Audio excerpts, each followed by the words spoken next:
kayak kita marah, semua marahnya kita tuh kepalanya kata Ustaz sedikit berkurang Ustaz. Terus nyikapin buat kepala itu berkurangnya jangan istighfar. Baginda Rasul Nabi Muhammad SAW beliau bersabda, "Fa'idza kana yaum shauma ahadikum fala yarfus wala yaskhaf."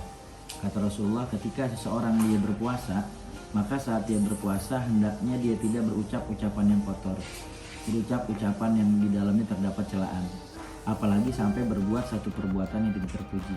Kenapa? Karena itu semua bisa menghilangi pahala puasa.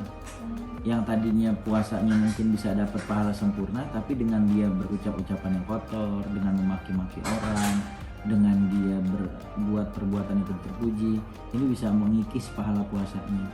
Puasanya nggak batal, tapi secara pahala mungkin dia nggak dapat pahala yang sempurna.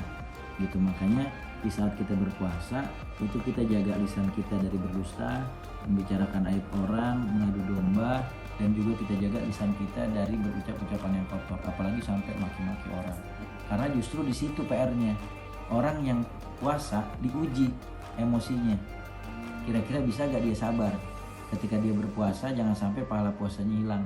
Karena kata Rasulullah, kamin shaimin laisa alaihi min siyami ilal ju'wal atas.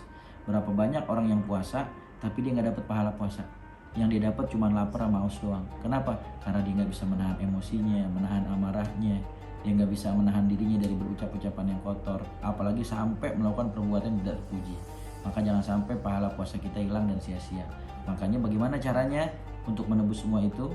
Yang pertama, di saat amarah datang, kata Rasulullah, istighfar, ucapkan astagfirullahalazim. Setelah itu kemudian ambil air wudhu. Kenapa? Karena kata Rasulullah, al-ghadab minasyaiton, marah itu datang dari setan, dan air itu bisa memadamkan daripada kemarahan tadi.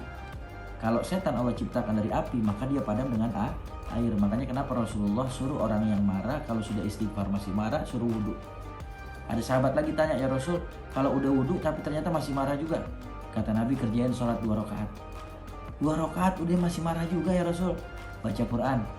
Kalau baca Quran 1-2 ayat masih marah juga, berarti hati orang itu sudah tertutup. Kenapa? Karena Quran adalah obat dari segala macam penyakit, apalagi penyakit hati. Makanya kalau dilihat dari segi permasalahannya, ketika seorang atasan itu dia memberi nasihat untuk bawahannya, untuk kemaslahatan perusahaan, untuk kebaikan bersama, itu sesuatu yang wajar dan boleh-boleh saja.